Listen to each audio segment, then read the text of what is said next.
আসসালামু আলাইকুম রহমতুল্লাহি ওয়াবারাকাতুহু।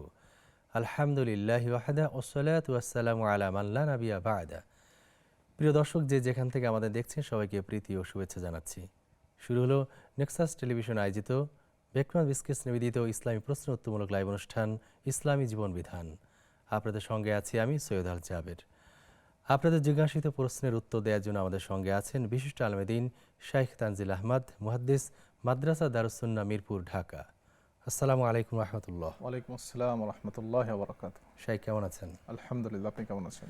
আলহামদুলিল্লাহ ভালো আছি। আপনাকে স্বাগত জানাচ্ছি আমাদের আজকের এই ইসলামী জীবন বিধান অনুষ্ঠানে। জাযাকুমুল্লাহ খাইরান। প্রিয় দর্শক, আমাদের এই অনুষ্ঠানে প্রশ্ন করার জন্য স্ক্রিনে দেখার নাম্বারটিতে কল করতে পারেন। এছাড়াও নেক্সাস টেলিভিশন এবং নেক্সাস টেলিভিশন ইসলামী ফেসবুক পেজের কমেন্ট বক্সে প্রশ্ন করতে পারেন। শেখ, আমরা শুরু করছি আমাদের আজকের লাইভ অনুষ্ঠান ইসলামী জীবন বিধান। আমরা শুরুতে যে টপিকটি আজকে দিয়ে শুরু করতে চাই সেটি হলো যে আপনি জানেন যে আজকে রমাদানের প্রথম দিন, বাংলাদেশে রমাদান শুরু হয়েছে। তো এই রমাদান মাসে কে কেন্দ্র করে আমরা একটি টপিক ঠিক করেছি, সেটি হলো যে পরিমিত জীবনযাপনের রমাদান, অর্থাৎ সংযত জীবনযাপন করার যে রমাদান শিক্ষা দিয়ে যায় সে সম্পর্কে বিস্তারিত আমরা কোরআন ও সুন্নাহর আলোকে জানতে চাচ্ছি। আলহামদুলিল্লাহ ওয়াসসালাতু ওয়াসসালামু আলা রাসূলিল্লাহ ওয়া আলা আলিহি ওয়া আসহাবিহি ওয়া মান তাবিআহুম বিইহসানিন ইলা ইয়াউমিদ্দিন, আম্মা বা'দ।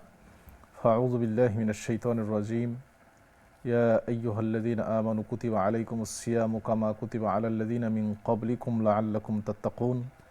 ক্বালা আল্লাহু তাআলা ওয়া কুলু মিন তাইয়্যিবাতি মা রাযাকনাকুম ওয়া লা তাতগাউ ফীহি ফায়াহিল্লা আলাইকুম গাদাবি ওয়া মান ইয়াহলিল আলাইহি গাদাবি ফাকাদ হাওয়া।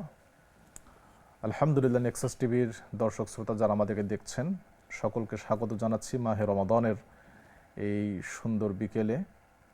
আল্লাহ তাআলা আমাদের সিয়াম, কিয়াম, তারাবি সহ রমাদানের সকল ইবাদতগুলো কবুল করেন, আমিন।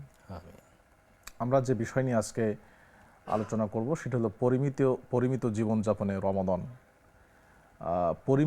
পরিমিত জীবনযাপন শুধু জীবনযাপনের ক্ষেত্রে না, প্রত্যেকটি ক্ষেত্রে আমাদের চিন্তা চেতনা থেকে শুরু করে আমাদের জীবন দর্শন থেকে শুরু করে প্রত্যেকটি ক্ষেত্রে ভারসাম্যতা, একটা পরিমিত বোধ প্রয়োজন।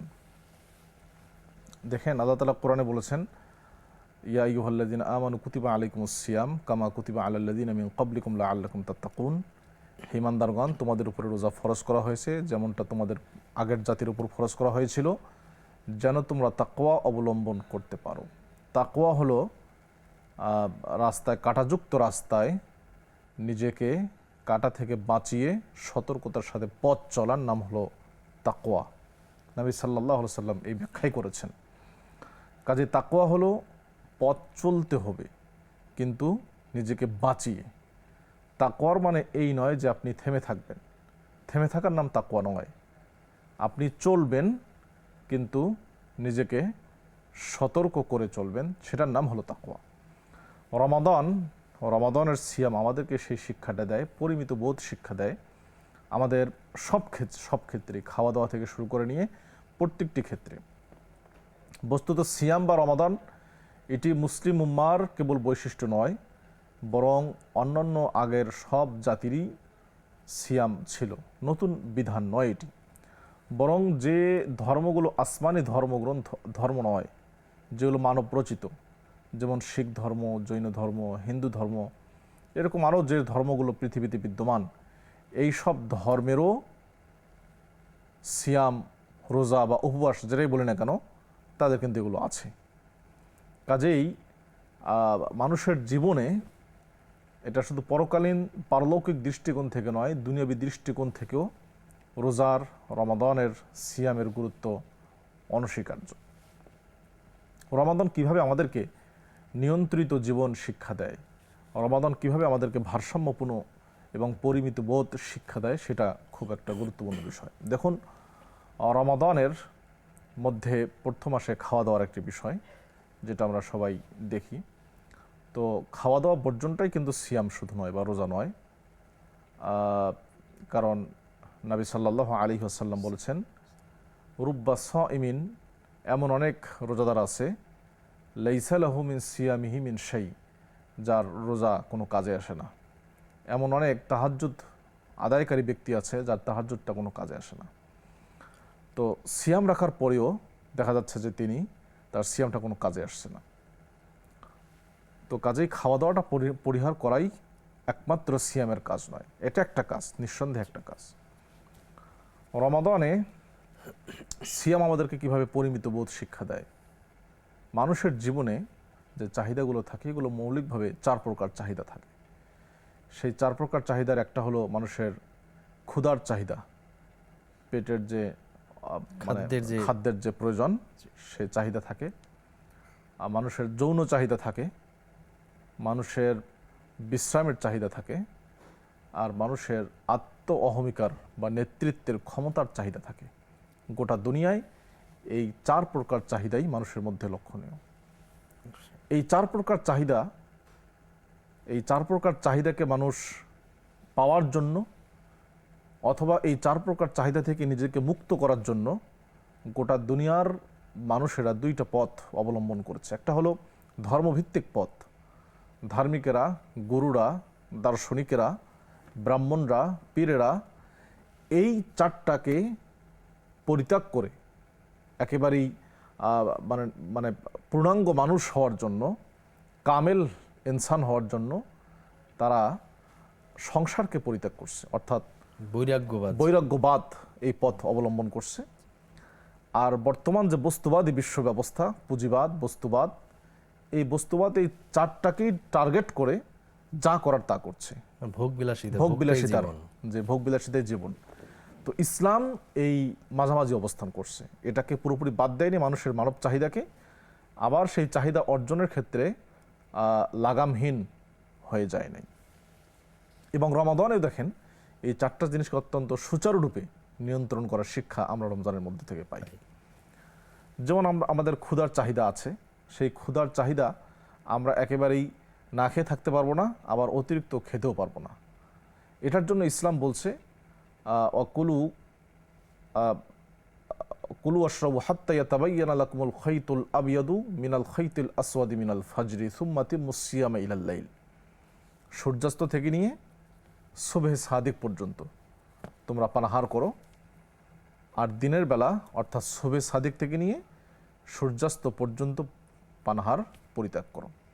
তার মানে ইসলাম বলছে যে আপনাকে খেতেও হবে, আবার দিনের বেলা আপনি না খেয়ে থাকবেন, খাবার গ্রহণ করবেন এবং বর্জন করবেন। এর মাঝে একটা ভারসাম্যপূর্ণ জীবনের শিক্ষা ইসলাম দিয়েছে। আবার দেখুন যৌন চাহিদা, এটাও মানুষের মানবিক চাহিদা, এটা সৃষ্টিগত একটা নেচার, মানুষের চাহিদা, এটা থাকবেই মানুষের। সেটাকেও ইসলাম নিয়ন্ত্রণ করছে। যারা বৈরাগ্যবাদে গেছে তারা যৌন জীবনকে পুরোপুরি বাতিল বলে ঘোষণা করে বৈরাগ্যবাদে গেছে, কিন্তু বাস্তবতা হলো যে তারা এক্ষেত্রে অনাচারে লিপ্ত হয়েছে। কিন্তু ইসলাম বলছে না, যৌন চাহিদাকে নিয়ন্ত্রণ করতে হবে, এটাকে পুরোপুরি বাধা দেওয়া যাবে না, আর অবাধ করা যাবে না, বলগাহীন হওয়া যাবে না। এই জন্য ইসলাম কি বলছে, ওয়াহিল্লা লাকুম লাইলাতাস সিয়ামির রাফাসু ইলা নিসাইকুম, সিয়ামের দিনগুলোতে রাত্রিবেলায়, রমজান মাসের রাত্রিবেলায় স্ত্রীদের নিকটে যাওয়া, তাদের সাথে সময় কাটানো, এটা তোমাদের জন্য জায়েজ, হালাল করা হয়েছে। তাহলে যৌনতার ব্যাপারেও ইসলাম একটা নিয়ন্ত্রণ, আমাদেরকে ভারসাম্যপূর্ণ জীবনের শিক্ষা দিচ্ছে। ঠিক তেমনি বিশ্রামের চাহিদাও একটা মানুষের মানবিক চাহিদা, মানুষ বিশ্রাম নিতে চায়, এটা, এবং সে বিশ্রামটা আল্লাহর সৃষ্টি, মানুষ কাজ করে ক্লান্ত হয়। তো সেক্ষেত্রে ইসলাম বলছে না, বিশ্রামের অবশ্যই সুযোগ আছে। আপনি সিয়াম রেখে ক্লান্ত হলে দিনে হোক রাত্রে হোক যখন ইচ্ছা আপনি বিশ্রাম নিতে পারবেন। রাত্রিবেলা বিশ্রাম নেন, অথবা রাত্রিবেলা আপনি ইবাদত বন্দিগিতে কাটিয়ে দেন, দিনের বেলা বিশ্রাম নেন, ইসলামের সুযোগটাও আমাদেরকে দিয়েছে। কিন্তু সেই বিশ্রামটা যেন অধিক হয়ে না যায়। অনেকে দেখা যায় রমজান মাস পুরো দিনের বেলা ঘুমিয়ে কাটিয়ে দেন, এটাও যেমন ঠিক না। আবার অনেকে দেখা যায় যে দিন রাত ইবাদত করতে করতে করতে করতে তিনি ক্লান্ত হয়ে যান, শেষে দেখা যাবে যে মূল ইবাদত, ফরজ ইবাদত তিনি করতে পারছেন না। একজন উম্মুল মুমিনিন, সম্ভবত জুয়াইরিয়া অথবা অন্য কোনো হবেন কেউ একজন, তিনি মসজিদের খুঁটির সাথে তার পা বেঁধে রেখেছিলেন, যেন নামাজের মধ্যে যদি অলসতা আসে তন্দ্রা আসে, যেন রশিদের টান লেগে তিনি টের পেয়ে যান। তখন নবী সাল্লাল্লাহু আলাইহি ওয়াসাল্লাম বললেন যে না, এটা আল্লাহ তোমাকে দায়িত্ব দেয়নি। লা ইউকাল্লিফুল্লাহু নাফসান ইল্লা উসআহা, সাধ্যের অতিরিক্ত কোনো কিছু চাপিয়ে নিও না। এবং সাহাবা একরাম এই জন্য তারা এই বিষয়গুলো খেয়াল রাখতেন। তো অতিরিক্ত সাধ্যের অতিরিক্ত ইবাদত করারও আপনার প্রয়োজন নাই, আর প্রয়োজনের অতিরিক্ত বিশ্রাম নেওয়ারও আপনার প্রয়োজন নেই। ইসলাম এই সুযোগটাও আমাদেরকে দিয়েছে। চতুর্থ যে বিষয়, আত্মহমিকা, নেতৃত্ব, অন্যের উপরে প্রভুত্ব কর্তৃত্ব করার যে চাহিদা, লোভ, লোভ, লালসা, এক্ষেত্রেও আমরা দুইটা দর্শন দেখি পৃথিবীতে। একদল হলো যে মানে পশুত্বের প্রবৃত্তি, অন্যের উপরে মানে বাঘ হিংস্র প্রাণীর মতো শুধু অন্যের উপর কর্তৃত্ব করতে চায়। মানুষের মধ্যে এরকম একটা শ্রেণী আছে যারা কেউ মানতে চান, আনুগত্য যাদের মধ্যে নেই। আবার একদল আছে যারা মানে সম্পূর্ণভাবে এখান থেকে নিজেকে মুক্ত করে একেবারেই মানে যেটাকে বলে দূরে থাকতে চায়। তো ইসলাম এটাকে বলছে সুন্দর করে, সিয়ামের শিক্ষাটা ইসলাম দিয়েছে যে না, ইদা কানা ইয়াউমু সাওমি আহাদিকুম ফালা ইয়ারফুজ ওয়ালা ইয়াসখাব ওয়ালা ইয়াজহাল, যদি রমজান মাস আসে তাহলে কেউ যেন অশ্লীল কথাবার্তা না বলে, উচ্চস্বরে আওয়াজ না করে, চিৎকার না করে, যেন অজ্ঞতাসুলভ কোনো কার্যক্রম না করে। এমনকি ওয়াইন ইমরুন কাতালাহু আও শাতামাহু ফালিয়াকুল ইন্নী সাইম, যদি কেউ বলে যে, যদি কেউ তাকে গালি দেয় এবং মারতে চায়, সে যেন বলে ইন্নী সাইম, ভাই আমি রোজাদার, আমি রোজা আছি, আমি সাইম, অর্থাৎ আমার ক্ষমতা আছে, আমার সক্ষমতা আছে তোমাকে মারার, তোমাকে গালি দেওয়ার, কিন্তু আমি দেব না, মারবো না, কারণ আমি একজন রোজাদার। তার ইসলাম আপনার রাগকে নিয়ন্ত্রণ করার শিক্ষা দিচ্ছে।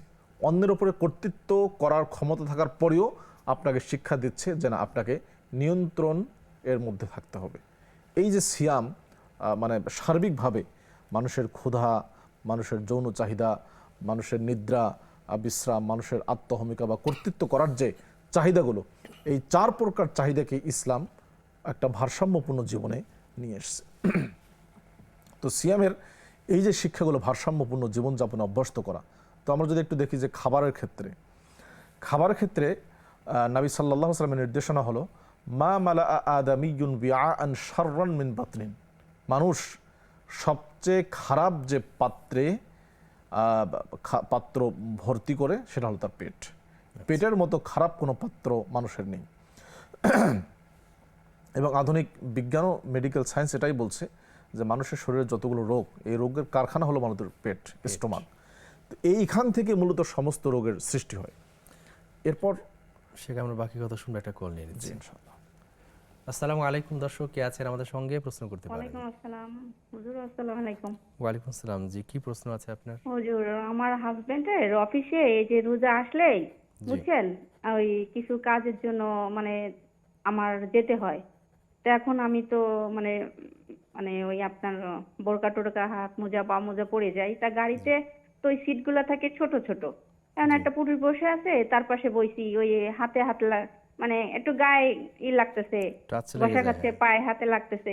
তখন এটা কি আমি গুনাহগার হব? গুনাহগার হবেন কিনা, জীবন আপনি আমাদের জি, সঙ্গে জি। থাকুন, আমরা শাইখের কাছ থেকে তো জেনে নিচ্ছি ইনশাআল্লাহ।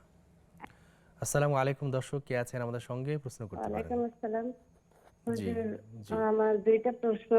জি প্রথম প্রশ্ন হচ্ছে যে আমি এই রোজা অবস্থায় মানে মেডিকেলে ডাক্তার বলছে যে ব্লাড টেস্ট করার জন্য। তা আমি আজকে ব্লাড দিয়ে আসছি। এটা থেকে আমার রোজা আছে নাকি নষ্ট হয়ে গেছে? আমি এখনো রোজা ভাঙি নাই। জি। দ্বিতীয় প্রশ্ন। দ্বিতীয় প্রশ্ন হচ্ছে, আমার বাবা মারা গেছে আজকে 3 বছর। জি তো পৃথিবীর বুকে সবথেকে বেশি আপন বাবাকে খুব ভালোবাসতাম। আমি যে কোনো জায়গায় বাবার সম্পর্কে কথা বা কোথাও যদি হাত তুলে দোয়া বা বাবার কোনো কথা, আমি খুব নার্ভাস হয়ে যাই এবং আমার চোখ দিয়ে অটোমেটিক পানি চলে আসে। আমি জি জি মানে ট্যাকল দিতে পারি না। জি। এটা আমার জন্য কতটুকু কি আমার বাবার গুনাহ হচ্ছে না আমার নিজের গুনাহ হচ্ছে? আমি খুব চেষ্টা করি কিন্তু পারি না। জি আমি খুব নার্ভাস ফিল করি জি ঠিক এবং আছে। সব সময় আমার বাবার কথা মনে পড়ে এবং আমি চলতে ফিরতে যদি দোয়া করি এবং বাবার জন্য দোয়া করি, নিজে ইস্তেগফার করি, যা করি জি ওর মধ্যে আমার বাবাকে আর কি স্মরণ করি। জি জীবন এটা কি আমরা আমরা আমার আমরা বুঝতে পেরেছি, এতে আপনার গুনাহ হয় কিনা আমরা শাইখের কাছ থেকে তো জেনেছি ইনশাআল্লাহ। জি আসলে আপনি বলছেন এই পরিমিত জীবন নিয়ে আমরা কথা বলছিলাম। জি, পেট খারাপ পাত্র, পেটের মতো ছাড়া হ্যাঁ, নেই। মানুষের সবচেয়ে খারাপ যে জায়গা সেটা হলো পেট, এটাই মানুষ সবচেয়ে বেশি পূর্ণ করে। এরপর তিনি বলেছেন যে বিহাসবি ইবনি আদামা লুকাইমাতুন আও লুকমাতুন ইউকিমনা সুলবাহু, মানুষের জন্য যথেষ্ট হলো তার মেরুদণ্ড সোজা হয়ে থাকতে পারে ততটুকু খাদ্য গ্রহণ করা, এটাই মানুষের জন্য যথেষ্ট। মোটামুটি আপনি হাঁটতে চলতে পারেন, কাজ করতে পারতেছেন, কোনো সমস্যা হচ্ছে না, এইটুকু করতে যতটুকু খাদ্য প্রয়োজন ততটুকু খাদ্য উচিত, এটাই হলো মানুষের জন্য যথেষ্ট। মানে বেঁচে থাকার জন্য বা সুস্থ থাকার জন্য যতটুকু, প্রয়োজন। একেবারে না হলেই নয়। জি। এরপর রাসূল সাল্লাম বলছেন ফাইন কান লা মাহালাতা ফাসুলুসুল লিতাআমি ওয়া সুলুসুল লিশারাবি ওয়া সুলুসুল লিনাফাসি, যদি কেউ আরও বেশি খেতে চায় তাহলে পেটের 1/3 খাবার, 1/3 পানীয় এবং 1/3 নিঃশ্বাস শ্বাস প্রশ্বাসের জন্য, এটা হলো সর্বোচ্চ সীমা। জি। আমাদের সমাজে একটা কিন্তু কথা প্রচলিত আছে যে মানে 3 ভাগের 1 ভাগ পানি, 3 ভাগের 1 ভাগ খাবার এবং 1 ভাগ নিঃশ্বাস, এটা এটা এটা খালি এটা রাখা। এটা কিন্তু সর্বোচ্চ। নবী সাল্লাম বলছেন এটা সর্বোচ্চ, আপনি সর্বোচ্চ এতটুকু খেতে পারবেন। মানে আমরা তো সর্বনিম্ন মনে করি। আমরা এটাকে সর্বনিম্ন মনে করি। তো এটা হলো সবচেয়ে মুশকিল। তো রমাদানের এই শিক্ষাগুলো আমাদের গ্রহণ করা উচিত পরিমিত জীবনযাপনে। আরেকটি বিষয়, আমরা জানি যে খেজুর দিয়ে ইফতার করা সুন্নাহ। নবী সাল্লাল্লাহু আলাইহি ওয়াসাল্লাম ইফতার করছেন খেজুর দিয়ে, খেজুর না হলে পানি দিয়ে দিন ইফতারি করছেন। সাহরিও খেয়েছেন খেজুর দিয়ে, খুব সহজ ছিল রাসূলের জীবনযাপন পদ্ধতি। কিন্তু আমাদের ইফতার শুরু হয় খেজুর দিয়ে, ইফতার শুরু হয় খেজুর দিয়ে, শেষ হয় ছোলা পেঁয়াজু মুড়ি যা আছে সেগুলো দিয়ে, অথচ খেজুরটাই, শুধু খেজুর দিয়ে ইফতারি করাটাই সুন্নাত, রাসূল তাই করেছেন। আর আমরা শুরু করি খেজুর দিয়ে, শেষ কোথায় হয় আল্লাহ ভালো জানে। আল্লাহ জানে। খেজুর না থাকলে পানি দিয়ে করা সুন্নাহ। পানি দিয়ে করা সুন্নাহ। তো এই যে পরিমিত জীবনযাপন, আমি সারাদিন রোজা রাখছি, এরপর ইফতারিতে এত হরেক রকমের ইফতারি নিয়ে আপনি খেতে পারেন, এটা নিষেধ না, এটা নাজায়েজ না, হারাম নয়, কিন্তু সিয়ামের যে শিক্ষাটা, এই শিক্ষা তো আমি নিতে পারছি না। এবং সিয়াম আমার পারলৌকিক জীবন তো অবশ্যই, দুনিয়াবী জীবনে আমাদের শারীরিকভাবে তো আমাকে অনেক সুস্থ করতে অতি পারে, ভোজনটা আসলে স্বাস্থ্যের জন্য খুবই ক্ষতিকর। তো সেটা আমরা শিক্ষা নিতে পারছি না। ইফতারিতে বা সাহারিতে অনেক বিভিন্ন ধরনের আইটেম নিয়ে বসছি, ঢাকা শহরের মানুষ বিশেষ করে, পুরান ঢাকার মানুষ বিশেষ করে দেখবেন হরেক রকমের আইটেম বিক্রি হচ্ছে রাস্তাঘাটে। ইফতারের আয়োজন করে থাকেন তারা, হ্যাঁ, মানে হরেক রকম ইফতারের আয়োজন তারা করে থাকেন আসলে। হ্যাঁ, এবং এটাকে তারা মানে গৌরব এবং ঐতিহ্য ঐতিহ্যের মনে একটা করছেন মনে তারা। করেন, ঠিক আছে, কিন্তু এটা অদ্ভুত আমাদের খাবারের নামও শিক্ষা। আছে, বড় বাপের পোলায় খায়। যেটাকে আমরা বাকি কথা শুনবো একটা বিরতি থেকে ফিরে এসে। প্রিয় দর্শক, দেখছিলেন আপনাদের প্রিয় অনুষ্ঠান নেক্সাস টেলিভিশনের ইসলামী প্রশ্ন উত্তরমূলক লাইভ অনুষ্ঠান বেকরান বিস্কিটস নিবেদিত ইসলামী জীবন বিধান। নিচ্ছে ছোট্ট একটি বিরতি, বিরতির পর ইনশাআল্লাহ আমরা আবার ফিরে আসবো, ততক্ষণ আমাদের সঙ্গেই থাকুন। আসসালামু আলাইকুম প্রিয় দর্শক, বিরতির পর আমরা আবার ফিরে এসেছি আপনাদের প্রিয় অনুষ্ঠান বেকরান বিস্কিটস নিবেদিত ইসলামী জীবন বিধানে। শায়েক, বিরতির পর ফিরে এসেছি। আমাদের এক বোন জানতে চেয়েছেন যে রোজা অবস্থায় তিনি ব্লাড দিয়েছেন, এখনো রক্ত মানে রোজা ভাঙেননি, আসলে রোজা কি ভেঙে যায় কিনা ব্লাড দিলে? ব্লাড দিলে বা রক্ত দিলে রোজা ভাঙবে না, তবে যদি এমন হয় যে রক্ত দেওয়ার ফলে আপনার শরীর প্রচণ্ড দুর্বল হয়ে যাচ্ছে এবং রোজা ভাঙ্গার মতো অবস্থা, তখন আপনি ব্লাড দিবেন না। আর বাকি যদি উনি সম্ভবত বলছেন যে উনি ব্লাড টেস্ট পরীক্ষা করার জন্য, হয়তো ব্লাড টেস্টের জন্য পরীক্ষা, সামান্য ব্লাড নিয়েছে, এক সিরিঞ্জ হয়তো, তো এটাতে কোনো সমস্যা হবে না। রক্ত বের হলে রোজা ভেঙে যায় না।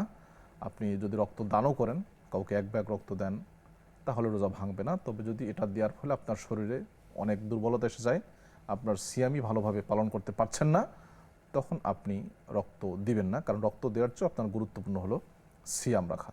রক্ত ম্যানেজ হবে, রক্ত কোনোভাবেই না কোনোভাবে পাওয়া যাবে। আর যদি একান্তই পাওয়া না যায়, হ্যাঁ, যে কোনোভাবেই ম্যানেজ হচ্ছে না, তাহলে আপনি হয়তোবা দিতে পারবেন, কিন্তু সাধারণত সিয়ামকে গুরুত্ব দিয়ে আপনি করবেন। আর রক্ত দিলে বা ব্লাড টেস্টের জন্য যে রক্ত, সেটা দিলে সিয়াম ভাঙবে না ইনশাআল্লাহ, কোনো সমস্যা নেই। কেটে গেলে কি রক্ত যদি কেটে যায়, হাত কেটে গেল, একই কথা, কেটে গেলে কথা। রক্ত দিলে কোনো কোনো অবস্থায় রক্ত ব্লাড টেস্ট করি আর ব্লাড দান করি বা ব্লাড কোনোভাবে বেরিয়ে যায়, রোজার ভাঙার কোনো সম্পর্কের সঙ্গে নেই। রোজা ভাঙার সাথে কোনো আমরা সম্পর্ক ক্লিয়ার বুঝতে পেরেছি।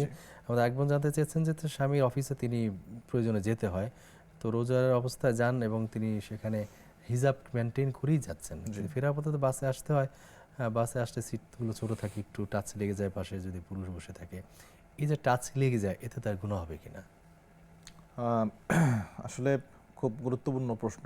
আমাদের বাসে বা পাবলিক যে ট্রান্সপোর্টগুলো আছে সেখানে চলতে গেলে এই সমস্যার সম্মুখীন হতে হয়। প্রতিদিন আমরা দেখি এই সমস্যাগুলো। তো এটা তো গুনাহ হবে, কারণ আপনার যে নন মাহরাম পরপুরুষ, তার সাথে শরীরের লাগলে আপনার তো টাচ হবে, আপনার গুনাহ হবেই। সেক্ষেত্রে সাধারণত দেখা যায় যে বাসে মহিলাদের জন্য সিট বরাদ্দ থাকে সামনের দিকে, আপনারা সেটা বলতে পারেন। সেক্ষেত্রে যদি সেখানে পুরুষরা বসেই যায়, সেটা আমার মনে হয়, আমি যতটুকু, আমরাও তো পাবলিক ট্রান্সপোর্টে চলাফেরা করি, যদি আপনারা বলেন শক্ত করে যারা দায়িত্বশীল আছে, ড্রাইভার বা সুপারভাইজার, তাহলে আশা করি যে তারা সেই সিটের আপনাদের ব্যবস্থা করবেন। পারতপক্ষে আপনার যদি 10-15 মিনিট দেরিও হয়, আপনি এমন বাসে উঠবেন যেখানে মহিলার পাশে বসার সুযোগ সিট থাকে। পাওয়া যায়। আমার মনে হয় যে একটু চেষ্টা করলে, আন্তরিকভাবে যদি চেষ্টা করা যায়, তাহলে এই গুনাহ থেকে বা এই সমস্যা থেকে এড়িয়ে চলার সুযোগ আছে। একটু চেষ্টা করতে হবে। সেই সাথে আমরা যারা দায়িত্বশীল আছেন, নতুন সরকার এসেছেন, তাদেরকে আমরা অনুরোধ করব আমাদের মা বোনদের জন্য সম্পূর্ণ নিরাপত্তা যেন থাকে এবং তাদের মর্যাদা যেন সম্পূর্ণরূপে বজায় থাকে, এরকম যেন ট্রান্সপোর্টের ব্যবস্থা করা হয়, সেটাও আমরা সকলের নিকটে উদাত্ত আহ্বান জানাই। জি। আমরা আরেকটি প্রশ্ন করেছিলেন যে তার বাবা 3 বছর আগে মারা গেছেন, তো এখন তিনি তার বাবাকে স্মরণ করেন, দোয়া করেন, করতে করতে তিনি খুব ইমোশনাল হয়ে যান, কান্নাকাটি করেন, খুব নার্ভাস ফিল করেন। এই যে তিনি কান্নাকাটি করছেন, নার্ভাস হচ্ছেন, খুব আবেগ আপ্লুত হচ্ছেন, অঝরে কাঁদেন, এতে তার গুনাহ হয় কিনা? দুইটা বিষয়। প্রথম কথা হলো, নিজের আত্মীয় স্বজন, বাবা মা, সন্তান, স্বামী স্ত্রী, তাদের মধ্যে বা তাদের বিদায়ে, তাদের চলে যাওয়াতে আবেগ আপ্লুত হওয়া বা কান্না করা, চোখ দিয়ে পানি আসা, এটা আল্লাহ সৃষ্টিগত একটি বিষয়, খুবই স্বাভাবিক বিষয়। নবী সাল্লাল্লাহু আলাইহি সাল্লামের পুত্র ইব্রাহিম যখন 6 বা 7 মাস তার বয়স ছিল, মারা গেলেন, নবী সাল্লাল্লাহু আলাইহি সাল্লাম তাকে দেখে তিনি কাঁদছিলেন, অর্থাৎ চোখ দিয়ে পানি পড়ছিল। আব্দুর রহমান বিন আউফ রাদিয়াল্লাহু তাআলা তিনি বললেন যে, ওয়ান্তে রাসূলুল্লাহ, আপনিও কাঁদছেন? তখন নবী সাল্লাম বললেন যে, ইন্নাহা রহমা, এই কান্নাটা হলো রহমতের কান্না, এটা রহমতের কান্না। কাজেই কান্না করা, অশ্রু ঝরানো, তাদের জন্য আবেগ আপ্লুত হওয়া, ব্যথা পাওয়া, এটা খুবই স্বাভাবিক একটা বিষয়। নিষেধ যেটা, সেটা হলো বিলাপ করা এবং শোকাহত হয়ে থাকা, বিশেষ করে মহিলাদের জন্য স্বামী ছাড়া 3 দিনের বেশি। নবী সাল্লাল্লাহু আলাইহি ওয়াসাল্লাম স্পষ্ট বলছেন, লা ইয়াহিল্লু লিমরাআতিন তুমিনু বিল্লাহি ওয়াল ইয়াউমিল আখির আন তুহিদ্দা আলা আহাদিন ফাওকা 3 লায়ালিন ইল্লা আলা যাওজিন। কোনো মহিলার জন্য হালাল নয় 3 দিনের বেশি কারোর জন্য শোক পালন করবে, স্বামী ছাড়া, স্বামীর জন্য 4 মাস 10 দিন। তো এবং সম্ভবত উম্মে হাবিবা রাদিয়াল্লাহু তাআলা আনহা, তার বাবা যখন মারা গেলেন, তিনি তার 3 দিন পার হওয়ার পরে তিনি তার দাসীকে বললেন যে, মেহেদি নিয়ে আসো। সেই মেহেদির বা হলুদ, সম্ভবত হলুদ তিনি হাতে লাগালেন এবং সেটা গালে লাগালেন।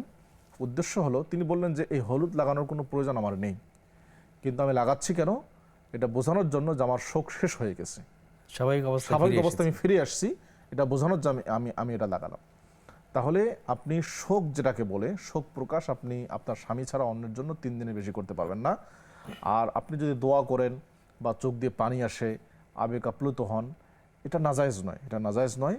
তবে সেটা যেন আল্লাহর যে তাকদির, যে ভাগ্য, সেই তাকদিরকে যেন প্রশ্নবিদ্ধ করে না ফেলে, এটা একটা খুব মাথায় রাখতে হবে। অর্থাৎ সবরের যে শিক্ষাটা, সবরের যে শিক্ষাটা, সবর যেন আমরা যে অধৈর্য হয়ে যেন না পড়ি, বেশকর যেন না হই, এটা মাথায় রাখতে হবে।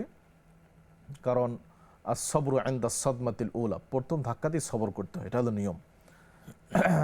এবং এই নবী সাল্লাল্লাহু আলাইহি ওয়াসাল্লাম দুনিয়া থেকে চলে গেছেন, এর চেয়ে বড় বিপদ এই উম্মতের বড় কিছু নেই, এর চেয়ে বড় বিপদ এই উম্মতের জন্য কিছু নেই। সুতরাং তিনি যেহেতু চলে গেছেন, আমরা সবর করতে পারছি।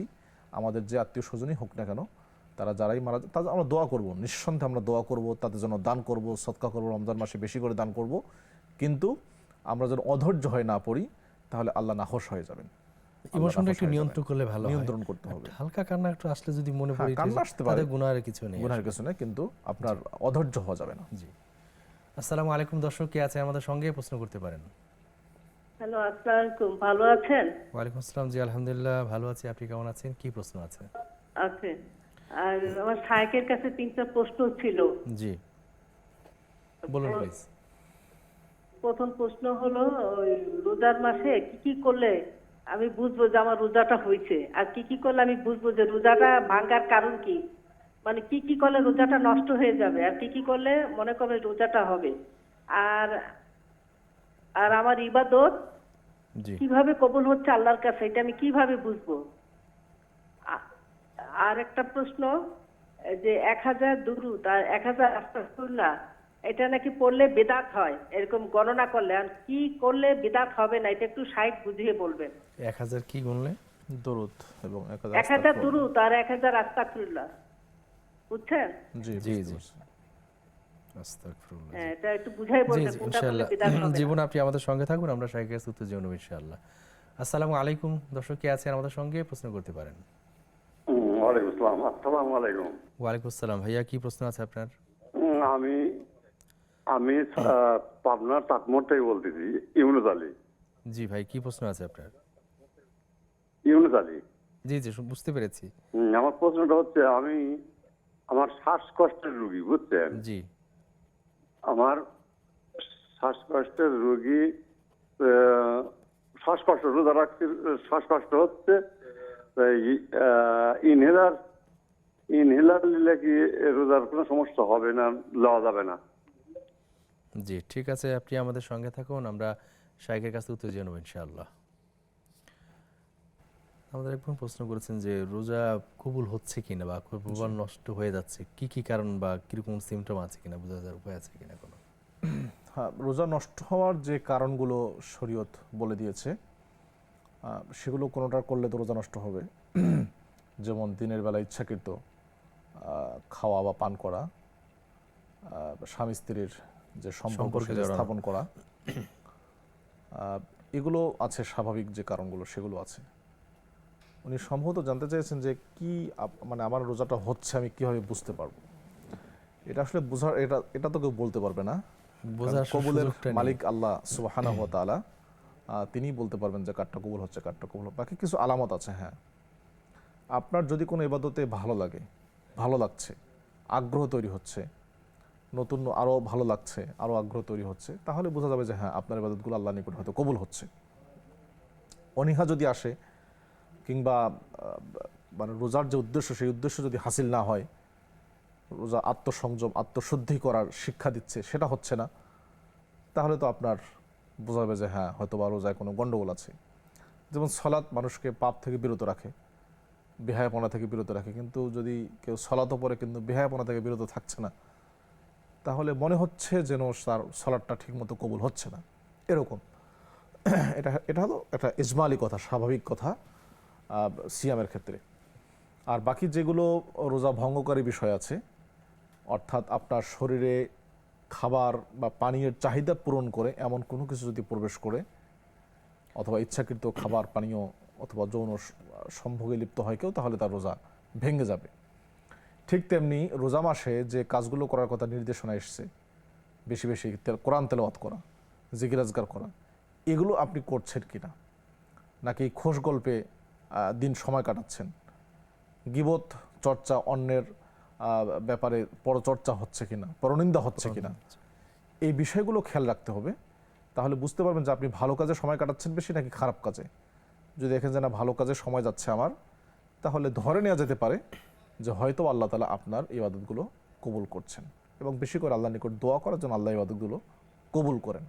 এটা কেউ বলতে পারবেন না। ইব্রাহিম আলাইহিস সালাম, ইসমাইল আলাইহিস সালাম, তারা পিতা পুত্র দুইজন আল্লাহর নির্দেশেই কাবা ঘরের মতো একটা ঘর নির্মাণ করলেন, একেবারে খালেসভাবে। নির্মাণ শেষে তিনি কি দোয়া করলেন? রব্বানা তাকাব্বাল মিন্না ইন্নাকা আনতাস সামিউল আলিম, হে প্রভু আপনি আমাদের এই আমলটুকু কবুল করে নেন।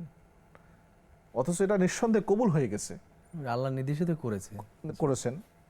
তো তারপরে দোয়া করেছেন, এই জন্য আপনাকে দোয়া করতে হবে, আল্লাহ আমি করলাম, আমার যতটুকু সাধ্য আছে আমি করলাম, বাকিটুকু বা আপনি এটা কবুল করার মালিক আল্লাহ, আপনি কবুল করে নেন। ওনার দ্বিতীয় প্রশ্ন এরকমই ছিল, যে ইবাদত কবুল বোঝা যায় কিনা, আপনি উত্তরটা হ্যাঁ, দিয়ে একই দিয়েছেন, আর কি। জি। একই উত্তর এসে গেছে। জি আসসালামু আলাইকুম দর্শক, কে আছেন আমাদের সঙ্গে প্রশ্ন করতে পারেন। ওয়ালাইকুম আসসালাম।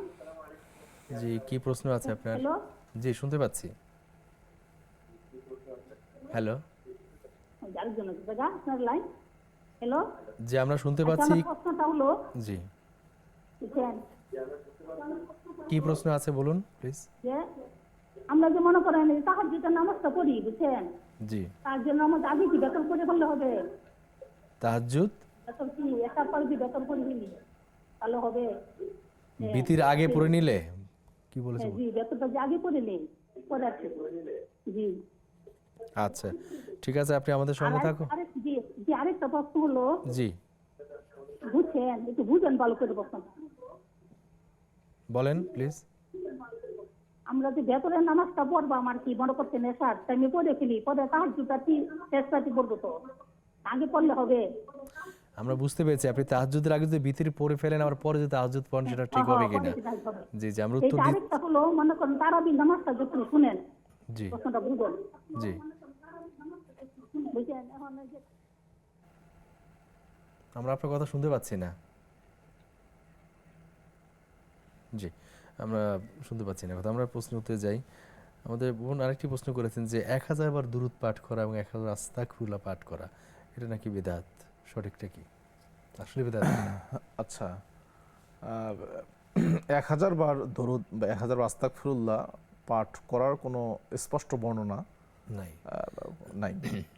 বাকি এই ধরনের আমল যেগুলো আছে, শুধু এটা না, এই ধরনের কোনো সংখ্যা, নির্দিষ্ট সংখ্যা যেগুলো কোরআন সুন্নাহে বর্ণিত হয় নাই। কোরআন সুন্নাহে যেগুলো এসেছে 100, সর্বোচ্চ 100 বার পর্যন্ত এসছে। জি। এর কমে আছে কিন্তু সর্বোচ্চ 100 বার পর্যন্ত আসছে যে কোনো অজিফা বা জিকির। এর অতিরিক্ত যদি কেউ পাঠ করতে চায় পারবেন, সমস্যা নেই। কিন্তু সমস্যাটা হলো নির্দিষ্ট সংখ্যা বললে, নির্দিষ্ট ফজিলত বললে পরে সেটা বেদাত হবে। আচ্ছা, যে 1000 বার পাঠ করলে এই ফজিলত, 2000 বার পাঠ করলে এই ফজিলত, যদি কেউ এরকমটা বলে অথচ কোরআন হাদিসে নাই, তাহলে সেটা নিঃসন্দেহে বেদাত হয়।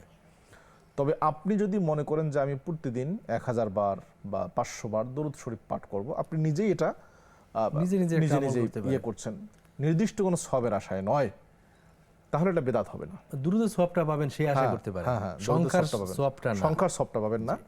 তো এই জন্য নির্দিষ্ট সংখ্যাকে যদি আপনি নির্ধারণ করেন নেন, আপনার চিন্তা রাখতে হবে যেটা আমি আমার সুবিধার জন্য, বেশি ইবাদত করার জন্য, নিয়মিত পালন করার জন্য আমি এটা করছি, সুনির্দিষ্ট সবের উদ্দেশ্যে নয়, তাহলে সমস্যা হবে না। আর যদি নির্ধারিত সবের আশা করেন তাহলে অবশ্যই সেটা বেদাত হবে। জি আমাদের এক ভাই তিনি জানতে চেয়েছেন পাবনা থেকে যে শ্বাসকষ্টের রোগী, জি রোজা অবস্থায় শ্বাসকষ্ট আসলে তাকে ইনহেলার নিতে হয়, তো ইনহেলার নিলে রোজা ভেঙে যায় কিনা? হ্যাঁ, এটা বহুল প্রচলিত মাসআলা। ইনহেলারের মাসআলাটি অনেককে নিতে হয় ঠান্ডা জনিত কারণে। ইনহেলার নিলে মূলত সিয়াম নষ্ট হয় না, কারণ ইনহেলার খাবার বা পানীয়ের কোনো চাহিদা পূরণ করে না, আর সেটা পেটের ভেতরে যায় ব্যাপারটা এমন নয়। এটা সাময়িকভাবে, একেবারেই সাময়িকভাবে আপনার শ্বাস প্রশ্বাস যেন স্বাভাবিক থাকে এই কাজটা করে। এই জন্য ইনহেলার নিলে সিয়াম ভঙ্গ হবে না। শুধু ইনহেলার না, এরকম যত আমাদের ঔষধপত্র যা আছে, যেগুলো আমরা ড্রপ যা ব্যবহার করি, যদি ভেতরে প্রবেশ না করে, পেটে না যায়, তাহলে পরে সেটা সিয়াম ভঙ্গ করবে না ইনশাআল্লাহ। জি। আর একবার জানতে চেয়েছেন যে উনি যদি তাহাজ্জুদের আগে বিধিটা পড়ে ফেলেন, জি, তারপর যদি তাহাজ্জুদ নামাজের সময় উঠে তাহাজ্জুদ পড়েন ওই সময়টায়, তাতে হবে কিনা, কোনো সমস্যা আছে কিনা? এই মাসআলা আমরা অনেকবার বলেছি, এখানেই বলেছি। তো যদি কেউ নিয়াত থাকে যে আমি শেষ রাতে তাহাজ্জুদ পড়ব, তাহলে তিনি শুরু রাত্রে বিতির পড়বেন না, বিতির রেখে দিবেন, শেষে তাহাজ্জুদ পড়বেন, এরপর বিতির পড়বেন। যদি কেউ তাহাজ্জুদ পড়তে পারবেন কি পারবেন না আশঙ্কায় থাকেন, এজন্য শুরু রাত্রে বেতের পড়েন, শেষ রাত্রে টের পেয়ে যান, তাহলে তার নিয়ম হলো যে তিনি যদি বিতির পড়ে ফেলেন তাহলে 1 রাকাত প্রথমে পড়বেন, 1 রাকাত পরে বিতির যেটা বেজর ছিল সেটাকে জোর করে দিবেন। জোর হয়ে গেলে এরপর তিনি তাহাজ্জুদ পড়বেন, তাহাজ্জুদ পরে আবার তিনি বিতির পড়বেন। কারণ নবী সাল্লাল্লাহু আলাইহি ওয়াসাল্লাম বলেছেন, ইজআলু আখিরা সালাতিকুম বিল-লাইলি বিতরা, রাতের শেষ নামাজটা তোমরা বিতির করো, বেজর রাখো। এই জন্য আপনি যদি বিতির আগেই পড়ে নেন, তাহলে তাহাজ্জুদ শুরুর আগে 1 রাকাত নামাজ পড়ে তাহাজ্জুদ ওই বিতিরকে জোর করবেন, এরপর তাহাজ্জুদ পড়ে এরপর আপনি বিতির পড়বেন। আচ্ছা, আসসালামু আলাইকুম। দর্শক কে আছেন আমাদের সঙ্গে, প্রশ্ন করতে পারেন। ওয়ালাইকুম আসসালাম। জি, কি প্রশ্ন আছে? আমি গাইবান্ধা সুন্দরগঞ্জ থেকে বলছি। জি ভাইয়া, কি প্রশ্ন আছে আপনার? তারাবির নামাজ সম্পর্কে। তারাবি নামাজ, জি। মানে মসজিদে জামাত হয়, মনে করেন আমরা যদি বাড়িতে, আমি, আমার স্ত্রী, আমার নাতি বা আমার ছেলের বউ নিয়ে একসঙ্গে কি জামাত করে না তারাবি পড়তে পারবো? আচ্ছা, ঠিক আছে ভাই, আপনি আমাদের সঙ্গে থাকুন, আমরা শাইখের কাছ থেকে উত্তর জেনে নেব ইনশাআল্লাহ। প্রিয় দর্শক, দেখছেন আপনাদের প্রিয় অনুষ্ঠান বেকফাস্ট বিস্কেটস নিবেদিত ইসলামী জীবন বিধান। নিচ্ছে ছোট্ট আরেকটি বিরতির পর ইনশাআল্লাহ আমরা আবার ফিরে আসবো, ততক্ষণ আমাদের সঙ্গে থাকুন। আসসালামু আলাইকুম প্রিয় দর্শক, বিরতির পর আমরা আবার ফিরে এসেছি আপনাদের প্রিয় অনুষ্ঠান বেকফাস্ট বিস্কেটস নিবেদিত ইসলামী জীবন বিধান। শাইখ, বিরতির পর আমরা ফিরে এসেছি। আমাদের অনেকগুলো প্রশ্ন জমা হয়েছে। আমাদের এক ভাই জানতে চেয়েছিলেন যে তিনি বাসায় জামাত করে স্ত্রী নাতি এদেরকে নিয়ে জামাতে তারাবি নামাজ পড়তে পারেন কিনা? মূলত যারা পুরুষ বিশেষ করে তাদের জন্য মসজিদে যাওয়াই উচিত। নির্দেশনা এভাবেই এসছে, ফরজ নামাজ তো অবশ্যই মসজিদে পড়তেই হবে। বাকি তারাবির সালাত যেটা সুন্নাহ হলেও এটা মুসলমানদের একটা নিদর্শন, শেয়ার, মুসলিম উম্মার একটা বিশেষ নিদর্শন, রমজানের পরিচয়ও বহন করে বটে।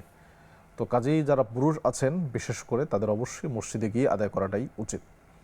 এখন আপনি যদি বাড়িতে পড়তে চান, আরেকজন উনি বলবেন আমি বাড়িতে পড়ি, আরেকজন বলেন আমি বাড়িতে পড়ি, তাহলে মসজিদে যাবে কি? মসজিদ তো অনাবাদযোগ্য হয়ে যাবে তখন। এই জন্য মসজিদে যাওয়াটাই উচিত। আপনারা সবাই মসজিদে যাবেন, আপনি পড়তে পারবেন, জায়েজ আছে। বাড়িতে সন্তান স্ত্রীদেরকে নিয়ে আপনি পড়তে পারবেন, কিন্তু মসজিদে যাওয়াটাই উচিত। মসজিদকে অগ্রাধিকার দেওয়া দরকার। হ্যাঁ, অগ্রাধিকার দেওয়া উচিত। তাহলে এই সালাতের যে ভাবগাম্ভীর্য এটা রক্ষা হবে ইনশাআল্লাহ। সেটা আমরা দেখি যে মানে রমাদান মাস আসলেই জাকাত দেওয়ার একটা প্রবণতা তৈরি হয়। এখন জাকাত কি আসলে রমজান মাসে দিতে হয় নাকি অন্য মাসে দেওয়ার সুযোগ আছে, বা রমাদান মাসে জাকাত দিলে কি অধিকতর সওয়াব হয় কিনা? জাকাতের যে বিষয় সেটা হলো যদি নিসাব পরিমাণ সম্পদ, নির্দিষ্ট পরিমাণ সম্পদে পৌঁছে এবং তার উপর 1 বছর অতিক্রম হয়, তাহলে জাকাত ফরজ হয়ে যায়। এটা রমজান হওয়া আবশ্যক নয়। যে কোনো মাসে যে কোনো সময় বছরের আপনার জাকাত ফরজ হতে পারে আপনার সম্পদের উপরে। যখনই ফরজ হবে তখনই আপনাকে জাকাত দিতে হবে। আমাদের দেশে সাধারণত মানুষেরা রমজান মাসেই জাকাত বের করে থাকেন, অথচ আমাদের দেশের অর্থ বছর শুরু হয় জুলাই মাস থেকে। হিসেব অনুযায়ী আপনি জুলাই মাসে জাকাত অথবা জানুয়ারি হতে পারে, কিন্তু কেন যে মানুষ রমজান মাসে জাকাত বের করে এটা আল্লাহু আলাম। এটা নিষেধ না। যদি কেউ রমজান মাস থেকে জাকাতটা শুরু করে তাহলে আগামী বছর রমজান মাসে তার জাকাতটা ফরজ হবে আবার, নিঃসন্দেহে। এই হিসেবে হয়তো হয়ে আসছে এটা। বাকি আপনার সম্পদের উপরে যখনই 1 বছর পার হয়ে যাবে, অতিক্রম হবে, তখনই আপনার সেই সম্পদে, নির্দিষ্ট সম্পদে জাকাত ওয়াজিব হবে। কিন্তু রমজান মাসেই নির্দিষ্ট নয়, নির্ধারিত নয়। আর রমজান মাসে জাকাত দিলে অধিকতর সওয়াবের কোনো হাদিস, কোনো দলিল নেই। জাকাত দিলে আপনার এটা হক আদায় হয়ে যাবে, কিন্তু রমজান মাসে জাকাত দিলেই যে সওয়াব হবে বেশি, অন্য মাসে দিলে হবে না বা কম হবে, এরকম কোনো বর্ণনা কোরআন এবং হাদিসে নেই। এই জন্য আপনি যখনই আপনার উপর ফরজ তখনই আপনি জাকাত আদায় করবেন। জি, আসসালামু আলাইকুম দর্শক, কে আছেন আমাদের সঙ্গে প্রশ্ন করতে পারেন। ওয়ালাইকুম আসসালাম। জি, বলতেছি যে রোজা রাখে দিনের বেলা টেলিভিশনে খেলা দেখা যাবে নাকি? জি, আসসালামু আলাইকুম দর্শক, কে আছেন আমাদের সঙ্গে প্রশ্ন করতে পারেন। জি হুজুর, প্রশ্ন হলো ছোটবেলায় শিখছিলাম যে রহমতের 10 দিন ইয়া ওয়াসিয়াল ফাদলি, মাগফিরাতের ইয়া ওয়াসিয়াল মাগফিরাত, তারপর আল্লাহুম্মা আজিরনা মিনান নার, শেষের 10 দিন। এগুলো কি ঠিক আছে হুজুর? একটু জি, ঠিক আছে, আপনি বোন আমাদের সঙ্গে থাকেন, আমরা শাইখের কাছে উত্তর জেনে নিচ্ছি ইনশাআল্লাহ। রোজা রেখে দিনের বেলা খেলা দেখা যাবে কিনা, তাতে রোজার কোনো ক্ষতি আছে কিনা? চমৎকার প্রশ্ন, এটা খুবই গুরুত্বপূর্ণ প্রশ্ন। খেলাধুলা রোজা রেখে অথবা রোজা না রেখে কোনো অবস্থাতেই দেখা যাবে না। এটা শুধু রোজার সাথে সম্পৃক্ত না, কারণ যে খেলাধুলাগুলো আমাদের, এগুলো সম্পূর্ণ জুয়া এবং সেখানে বেহায়াপনাও আছে। এটা পুরো একটা ইন্টারন্যাশনাল, মাল্টিন্যাশনাল বিজনেস বর্তমান যে খেলাধুলা। খেলোয়াড়রা তো সাধারণত তারা খেলেন টাকার জন্যই অধিকাংশই, তারা পেশা হিসেবে নিয়েছেন, কিন্তু পেছনের বিজনেসম্যান যারা, তারাই মূলত তাদেরকে খেলান আর কি। আর রমজান মাসে তো কোনোভাবেই যাবে না, এটা অনর্থক কাজ, গুনাহের কাজ। আপনার রোজার ক্ষতি হবে, রোজা নষ্ট হবে না ঠিক, রোজা আপনার ভেঙে যাবে না, কিন্তু নিঃসন্দেহে রোজার সব কমে যাবে অনর্থক কাজ করার কারণে। তো আপনি খেলাধুলা না দেখে আপনি যদি আপনি কোরআন সবচেয়ে আমরা গুরুত্ব দিই রমজান মাসে কোরআন পড়ার প্রতি, যে কোরআন পড়েন কোরআন পড়েন কোরআন পড়েন। কারণ রমজান এবং কোরআন অবিচ্ছেদ্য অংশ দুইটাই। সময়টা না কাটিয়ে কাজে লাগানো দরকার। কাজে লাগানো দরকার কোরআন, এবং সেটা একমাত্র কাজ হলো আপনার কোরআন। যত আপনি কোরআন পড়তে পারবেন, রমজানের কাজই হলো কোরআন পড়া। ইমাম মালিকের মতো এত বড় মুহাদ্দিস, রমজান মাস আসলে তিনি হাদিস পড়া বন্ধ করে দিতেন। সুবহানাল্লাহ। যে হাদিস এই মাসে আমি হাদিস পড়বই না, হাদিস পড়াবো না, এই মাস পুরোটাই হলো কোরআনের জন্য। সৌদি আরবের একজন শেখ মোহাম্মদ বিন আব্দুল ওয়াহাব, ইমাম মোহাম্মদ আব্দুল ওয়াহাব রাহিমাহুল্লাহর এক বংশধর, তিনি তার একটা জীবনের কাহিনী এরকম যে রমজানের যখন শুরু হলো, তিনি পহেলা রমজানে মসজিদে ঢুকলেন, শেষ রমজানে মসজিদ থেকে বের হলেন, এবং তিনি পুরো রমজান মাসে কি করছেন? একটাই কাজ, সেটা হলো তিনি তিলাওয়াত করছেন কোরআন, এবং অসংখ্যবার তিনি কোরআন খতম দিয়েছেন পুরো রমজান মাসে। তো এই জন্য আমরা সবাইকে অনুরোধ করব যে রমজান মাসকে কোরআনের সাথে আপনি সম্পর্ক বৃদ্ধি করেন, এবং কোরআনের সাথে সম্পর্ক বৃদ্ধি করলে এটার যে তৃপ্তি, এটার যে আনন্দ, যে মজা, এটা কত বেশি, এটা কোরআনের সাথে সম্পর্ক উন্নয়ন করলেই পরে বোঝা যাবে। আমরা সবাইকে এই উদাত্ত আহ্বানে জানাই যে কোরআনের সাথে সম্পর্ক বৃদ্ধি করেন রমজান মাসে। জি। আসসালামু আলাইকুম দর্শক, কে আছেন আমাদের সঙ্গে প্রশ্ন করতে পারেন। হিসাব আপনার আলাদা রাখতে হবে। হ্যালো। জি, আসসালামু আলাইকুম। ওয়ালাইকুম আসসালাম, কি প্রশ্ন আছে আপনার? জি, মানে প্রশ্ন হচ্ছে যে আমরা গ্রামের বাড়িতে যে যাকাতের টাকা দিই, আর তার সাথে ধরেন আমরা নিজে থেকে আবার মৃত ব্যক্তির নামে ইফতারে টাকা দিলাম, তো সেটা কি বলে দেয়া লাগবে কিনা? মানে মৃত ব্যক্তির সওয়াবের আসে। মৃত ব্যক্তির জন্য দিচ্ছেন সেটা বলতে হবে কিনা? আর মানে যাকাতের টাকাও দিচ্ছি, সাথে আবার মানে ওইটা দিচ্ছি, মানে দুইটা একসাথে, এই জন্য। ঠিক আছে, আপনি আমাদের সঙ্গে তো আমরা শাইখের কাছে উত্তর জেনে নিচ্ছি। এর আগে একবার জানতে চেয়েছেন যে আমরা যে রমাদান মাসকে 3 ভাগে ভাগ করা হয় আমাদের দেশে, একটা প্রচলিত বিধান আছে, ক্যালেন্ডারও সেটা লেখা থাকে, রহমতের 10 দিন, মাগফিরাতের 10 দিন, আজাতের 10 দিন। উনিও দেখলাম যে 2-1টা দোয়া পড়ে এই 10 দিনের 3 ভাগে ভাগ করে, এগুলো সঠিক কিনা আসলে?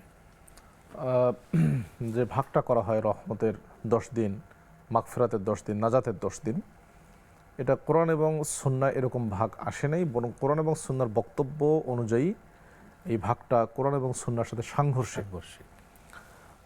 রহমতের 10 দিন আমরা বললাম, এরপর বললাম যে মাগফিরাতের 10 দিন মানে ক্ষমার 10 দিন, এরপর বললাম নাজাতের 10 দিন। অথচ হাদিসে কি এসছে যে রমজান মাস যখন শুরু হয় তখন তো আসমানের দরজাগুলো খুলে দেওয়া হয়, রহমতের দরজা খুলে দেওয়া হয়, এবং ওয়ালিল্লাহি উতাকাউ মিনান নার ওয়া যালিকা কুল্লা লাইলাতিন, জাহান্নাম থেকে প্রতি রাত্রি আল্লাহ তাআলা রমজানের প্রতি রাত্রি অসংখ্য মানুষকে মুক্তি দান করে থাকেন, ওয়া যালিকা কুল্লা লাইলাতিন, এবং এটা প্রতি রাত্রে, শুধু রমজানের শেষ দশকে নয়। আমরা যে শেষ দশককে বলছি নাজাত, মুক্তির রাত, এটা শুধু শেষ দশকে নয়, প্রত্যেক একদম পহেলা রমজান থেকে নিয়ে একদম শেষ রমজান পর্যন্ত প্রতি রাতেই আল্লাহ তাআলা তার নিজ রহমতের গুণে জাহান্নামের অধিকাংশ অনেক অনেক বন্দীকে তিনি মুক্ত করে থাকেন, মুক্তি দিয়ে থাকেন। কাজেই এই ভাগটা সম্পূর্ণ বিরোধী। রহমতের 10 দিন বললাম আমরা প্রথম 10 দিনকে, তাহলে পরের 10 দিনে বা পরের 20 দিনে কি রহমত দেই? অথচ কি এসছে? ইদা দাখালা রমাদান ফুতিহাত আবওয়াবুল জান্নাহ ফালাম ইউগলাক মিনহা বাবুন। রমজান যখন শুরু হয় জান্নাতের দরজা, জান্নাত মানে রহমতের দরজা খুলে দেওয়া হয়, ফালাম ইউগলাক মিনহা বাবুন, একটা দরজাও বন্ধ করা হয় না একদম রমজান শেষ পর্যন্ত। তো কাজে এই ভাগটা কোনোভাবেই শরীয়ত সম্মত নয়, এটা প্রচলিত হয়ে গেছে আল্লাহু আলাম, কিন্তু এই ভাগটা কোনোভাবেই শরীয়ত সম্মত নয়। রমজানের সারা 30 দিন বা পুরো মাসেই রহমতের, পুরো মাসেই মাগফিরাতের, পুরো মাসেই নাজাতের। এবং শেষে তিনি যে বললেন যে একটি দোয়া, আল্লাহুম্মা আজিরনা মিনান নার, শেষ দশকে পড়ার যে দোয়াটা তিনি বললেন, এটা কোরআন সুন্নাহ এভাবে সাব্যস্ত নয়। আল্লাহুম্মা আজিরনা মিনান নার অর্থ হলো হে আল্লাহ আমাদেরকে জাহান্নাম থেকে মুক্তি দেন। এটা আপনি যে কোনো সময় পড়তে পারেন, রমজানের বাইরে, শেষ দশকে, শুরু দশকে, কোনো সমস্যা নেই। বরং উল্টা একটা দোয়া মানে আলাদা একটা পৃথক একটা দোয়া আসছে। আয়েশা সিদ্দিকা রাসূলকে জিজ্ঞেস করেছিলেন, ইয়া রাসূলুল্লাহ, আমাদের লাইলাতুল কদর পেয়ে যাই, তাহলে কি দোয়া পড়বো? আর লাইলাতুল কদর শেষ দশকে। তখন তিনি বললেন, তুমি বলো আল্লাহুম্মা ইন্নাকা আফুউন তুহিব্বুল আফওয়া ফাআফু আন্নি। তুমি এই দোয়াটা বেশি বেশি পড়ো। এখান থেকে বোঝা যাচ্ছে যে আপনি রমজানের শেষ দশকে, বিশেষ করে লাইলাতুল কদরে, এই সময়গুলোতে এই দোয়াটি বেশি করে পাঠ করবেন। এক বোন জানতে চেয়েছিলেন যে জাকাতটা গ্রামে পাঠিয়ে দেন, জি। সাথে মৃত ব্যক্তির জন্য ইফতার দেওয়ার জন্য টাকা দেন, এটাকে দুটোকে আলাদা পৃথক করে বলতে হবে না একসাথে দিয়ে দিল হবে? জাকাতের টাকা এবং ইফতারের টাকা, জাকাতের হকদার নির্দিষ্ট কতিপয় ব্যক্তি, বিশেষ করে ফকির মিসকিন আমাদের সমাজে যেটা, বা ঋণগ্রস্ত ব্যক্তি যেটা আমাদের পাওয়া যায় বর্তমানে। আর ইফতার আপনি আপনার বাবা বা মায়ের নামে তাদের উদ্দেশ্যে, তাদের সবের উদ্দেশ্যে ইফতারি করাচ্ছেন, এটা জায়েজ আছে, সমস্যা নেই। সেই ইফতারটা আপনি যে কাউকে খাওয়াতে পারবেন, এটার জন্য শুধু দরিদ্র হওয়াই আবশ্যক ধনী নয়। গরিব নির্বিশেষে ধনী গরিব খেতে সবাইকে পারবে। আপনি খাওয়াতে পারবেন। তো এই জন্য আলাদা করে দেওয়াটাই উচিত, যেন ইফতারটা সবাই সেখানে অংশগ্রহণ করতে পারে। আর জাকাতের যারা হকদার নির্দিষ্ট ফকির মিসকিন বিশেষ করে বা ঋণগ্রস্ত, তারাই যেন সেটা পেতে পারে, এই জন্য পৃথক করে দেওয়াটাই উচিত। আল্লাহু আলাম। আমাদের ফেসবুকে খাদিজা খন্দকার ছন্দা নামে এক বোন লিখেছেন, আসসালামু আলাইকুম। ওয়ালাইকুম আসসালাম। রোজার মাসে কবরবাসীদের আযাব বন্ধ থাকে, এটা কতটুকু সত্য? হাদিস আমি একটু আগে হাদিস একটি পাঠ করছি, যে এবং সে হাদিসে এসেছি যে দাখালা আউয়ালু শাহরি রমাদান সুফিদাদিস শায়াতিন অমারাদাতুল জিন ওয়া অগুল্লিকাত ওয়া আউগুল্লিকাত আবওয়াবুন নার ফালাম ইফতাহ মিনহা বাবুন। রমজান শুরু হলে জাহান্নামের দরজাগুলো বন্ধ করে দেওয়া হয়, আর রমজান শেষ না হওয়া পর্যন্ত কোনো দরজাই খোলা হয় না, জাহান্নামের দরজা বন্ধ থাকে। এই হাদিস থেকেই ওলামাগণ মূলত বলেছেন জাহান্নামের দরজা যেহেতু বন্ধ করে দেওয়া হয়, আর কবরের আযাবটা আসে জাহান্নাম থেকে, জাহান্নামের দরজা থেকে, সেহেতু আশা করা যায় যে রমজান মাসে কবরবাসীর আযাব মাফ থাকে, রমজান মাসে কবরবাসীর আযাব মাফ থাকে, সেটা আমরা বলতে পারি, কোনো সমস্যা নেই ইনশাআল্লাহ এই হাদিস থেকেই। প্রিয় দর্শক, দেখছেন আপনাদের প্রিয় অনুষ্ঠান নেক্সাস টেলিভিশনের ইসলামী প্রশ্নোত্তরমূলক লাইভ অনুষ্ঠান বেকমাস বিস্কিটস নিবেদিত ইসলামী জীবন বিধান। নিচ্ছি ছোট্ট আরেকটি বিরতি, বিরতির পর ইনশাআল্লাহ আমরা আবার ফিরে আসবো, ততক্ষণ আমাদের সঙ্গে থাকুন। আসসালামু আলাইকুম প্রিয় দর্শক, বিরতির পর আমরা আবার ফিরে এসেছি আপনাদের প্রিয় অনুষ্ঠান বেকমাস বিস্কিটস নিবেদিত ইসলামী জীবন বিধানে। শেখ বিরতির পর ফিরে এসেছে। আমাদের এক ভাই ফেসবুক লিখেছেন যে অনেককে দেখা যায় তারাবি নামাজের সময় ইমাম তেলাওয়াত করছেন কিন্তু মুসল্লি অনেকে বসে থাকেন, যখনই রুকুতে যাওয়ার সময় হয় ঠিক তখন উঠে গিয়ে রুকুরে ধরেন, এটা ঠিক কিনা আসলে? এটা হলো যে সুবিধাবাদী, সুবিধাবাদী মুসল্লি এবং খুব মানে চালাক মুসল্লি আর কি। সাপও মল্ল লাঠিও ভাঙলো না। জি। অথচ আবু বাকরা, একজন সাহাবী আবু বাকরা রাদিয়াল্লাহু তাআলা আনহু, তিনি একদিন মসজিদে প্রবেশ করছেন, দরজা দিয়ে যখন ঢুকলেন তখন রুকুতে ছিলেন নবী সাল্লাল্লাহু আলাইহি ওয়াসাল্লাম সাহাবীদেরকে নিয়ে। তিনি দরজা থেকেই তাকবীর বেঁধে রুকুতে গেছেন এবং রুকু অবস্থায় তিনি কাতারে যুক্ত হয়েছেন। সালাতের পরে নবী সাল্লাল্লাহু আলাইহি সাল্লাম আবু বাকরার এই মানে কাজ দেখে খুশি হলেন যে তুমি এমনটা কেন করলে, যে রাসূল আপনার ইক্তেদা করার জন্য, আপনার অনুসরণ করার জন্য আমি কাজটা করছি। তখন তিনি বললেন যাদাকাল্লাহু হিরসান ফালা তাউদ, আল্লাহ তোমার আগ্রহ বাড়িয়ে দিন, কিন্তু এরকমটা আর করিও না, এরকম করা ঠিক না, কাতারে যুক্ত হয়ে তারপর তুমি ততটুকু আদায় করো। তো এই যে সাহাবায়ে কেরামের কি আগ্রহ, রাসূলকে যেভাবে পেয়েছি, যখন পেয়েছি আমি তখন তার সাথে যুক্ত হব। কিন্তু আমাদের মানে একদম সামনাসামনি থাকা সত্ত্বেও কেরাত চলছে, সালাত চলছে, রুকুর আগে আমি গিয়ে যুক্ত হলাম, প্রবণতা, এটা অলসতা, আমাদের এখান থেকে বের হয়ে আসতে হবে। জি। শেখ, রমাদানে যদি কেউ সাহারি খেতে না পারে, অনেকে সাহারি খেতে পারে তার রোজা রাখে না, জি, তো সাহারি খাওয়াটা কি মানে সাহারি না খেয়ে কি রোজা রাখা যাবে না? সাহারি খাওয়া সুন্নাহ, সাহারি ফরজ না, ওয়াজিব নয়, এটা সুন্নাহ। নবী সাল্লাল্লাহু আলাইহি ওয়াসাল্লাম বলেছেন তাসাহহারু ফাইন্না ফিস সাহুরি বারাকা, তোমরা সাহারি খাও, সাহারিতে বরকত আছে। রাসূল নিজেও সাহারি খেয়েছেন, সাহাবায়ে কেরাম সাহারি খেয়েছেন। সাহারি খেয়ে রোজা দেওয়াটাই উচিত, যেহেতু সারাদিনের একটা আপনি ক্ষুধার্ত থাকবেন। তবে যদি কোনো কারণে মিস্টেক হয়ে যায় কোনো সমস্যা নেই, যদি নিয়াত থাকে আপনি অবশ্যই সিয়াম, রোজা পরিপূর্ণ রাখবেন, কোনো সমস্যা হবে না। সাহারি না খেলেও আপনার রোজা পূর্ণ আকারই হবে ইনশাআল্লাহ, কোনো সমস্যা হবে না ইনশাআল্লাহ। আসসালামু আলাইকুম দর্শক, কে আছেন আমাদের সঙ্গে প্রশ্ন করতে পারেন। আসসালামু আলাইকুম। ওয়ালাইকুম আসসালাম, কি প্রশ্ন আছে আপনার? আমার প্রশ্ন হলো যে আমার বাবা আজকে রোজা রেখেছে, উনি হার্টের রোগী। জি। হ্যাঁ, এখন রোজা রাখার পরে ওনার 2 থেকে 3 বার হার্টে ব্যথা হচ্ছে। তারপর সে ডাক্তার দেওয়া যে স্প্রে ওটা করছে আর কি উনি, কিন্তু রোজা ভাঙে নাই, স্প্রে কিন্তু সে স্প্রে করছে, সে পারতেছে না বুকের ব্যথা। এখন কি সে মানে স্প্রেটা করলো, এতে করে কি আমার বাবা রোজাটা কি মানে রাখতে পারবে, মানে হবে, এটা আর কি জানার ছিল।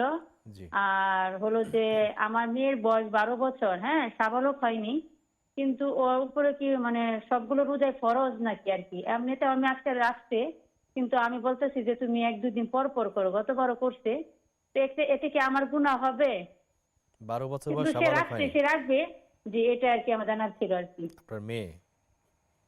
জি জি, 12 বছর বয়স, কিন্তু ও আর কি সাবালক হয়নি, জি বুঝতে পেরেছি। ছোট মানুষ, কিন্তু ও রাখতেছে। কিন্তু আমি বলতেছি যে ভেঙে ভেঙে রাখো মা, তোমার একবারে স্বাস্থ্য কম, আচ্ছা এই জন্য আর কি। এটা কি আমার গুনাহ হবে নাকি?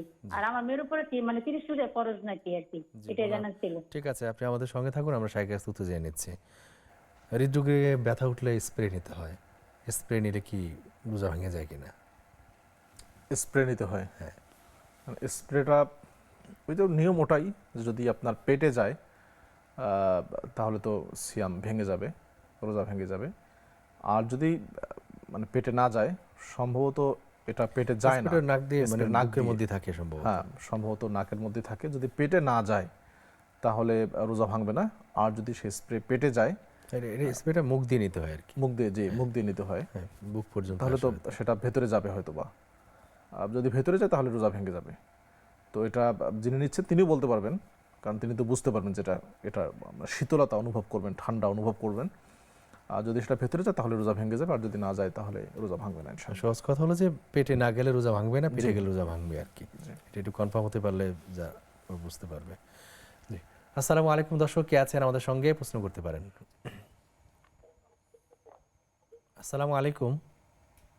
ওয়ালাইকুম আসসালাম। আমি বলছি যে জি জি, কি প্রশ্ন আছে আপনারা বলতে পারেন। হ্যালো, জি শুনতে পাচ্ছি। আমি বলতেছি যে সূরা কদর দিয়ে কি আমি তারাবি নামাজ পড়তে পারি? সূরা কদর দিয়ে? আর ধরেন এশারের নামাজে 4 রাকাত, 2 রাকাত পড়ে আমি আপনাদের জন্য পুরোটাই পড়ে ফেলছি ভুল করে, এটা কি গুনাহ হবে না আবার পুনরায় নামাজটা পড়তে হবে? আচ্ছা, দ্বিতীয় রাকাতে পুরো সব পড়ে ফেলছেন এই তো? জি হ্যাঁ। জি, ঠিক আছে, আপনি আমাদের সঙ্গে থাকুন, শাইখের কাছে উত্তর জেনে নিচ্ছি। সূরা কদর দিয়ে তারাবি নামাজ পড়া যায় কিনা, এবং দ্বিতীয় রাকাত এশার নামাজের দ্বিতীয় বৈঠকে উনি তাশাহুদ পড়েছেন, দুরূদ পড়েছেন, দোয়া মাসুরা পড়েছেন, তখন ক্ষতি আছে কিনা? আসলে কোনো নামাজের জন্যই মনে রাখতে হবে, কোনো নামাজের জন্যই সূরা ফাতিহা ব্যতীত আর অন্য কোনো সূরা আবশ্যক নয়। শরীয়তের এমন কোনো নামাজ নাই যেই নামাজের জন্য এই সূরা পড়তে হবে। সূরা ফাতিহা পড়তে হবে সেটা তো আলাদা, কিন্তু আর কোনো নামাজের জন্য এটা আবশ্যক নয়। যেখান থেকে আমাদের যে কোনো দেশে সূরা দিয়ে পড়তে পারে। ফাকরাউ মা তায়াসসারা মিনাল কোরআন, আল্লাহ বলেছেন তোমাদের কোরআন থেকে যেখান থেকে সহজ হয় সেটা পাঠ করো।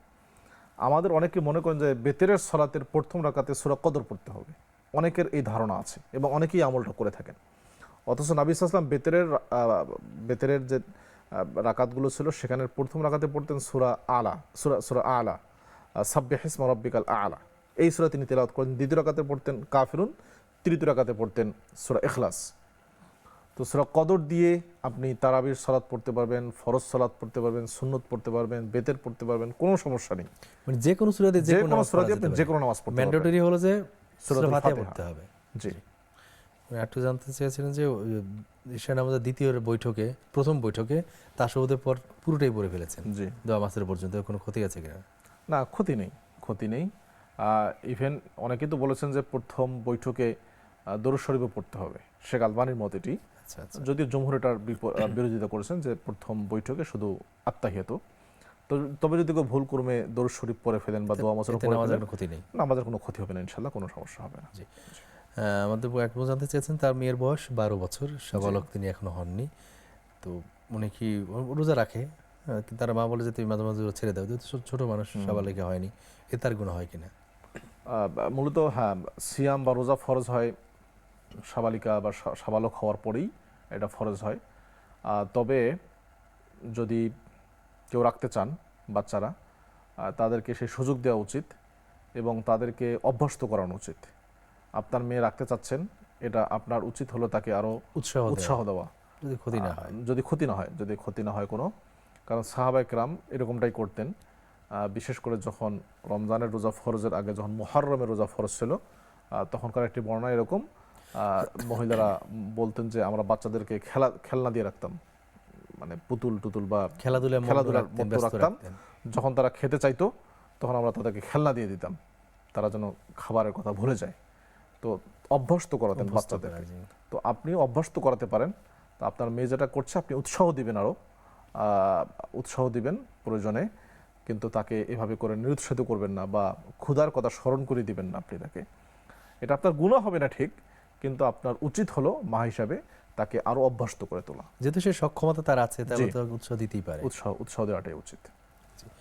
সংক্ষেপে একটু আমরা জানতে চাইবো যে টুথপেস্ট দিয়ে যদি রোজা রাখা অবস্থায় কেউ ব্রাশ করে দাঁত মাজেন, তাতে রোজা ভাঙ্গ হবে কিনা, খুব কয়েক সেকেন্ড বলবো আমরা। না, পেস্ট দিয়ে যেটা আমরা ব্যবহার করি সেটা সাধারণত ভেতরে যায় না, এটা তো ভেতরে যায় না।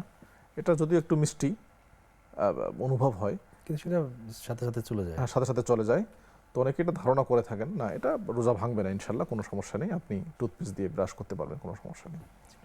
হ্যাঁ, সেটা আমরা অনুষ্ঠানের শেষ পর্যায়ে চলে এসেছি। আপনাকে অনেক অনেক কৃতজ্ঞতা জানাই আমাদেরকে সময় দেওয়ার জন্য। জাযাকাল্লাহু খাইরান। ওয়াইয়াকুম।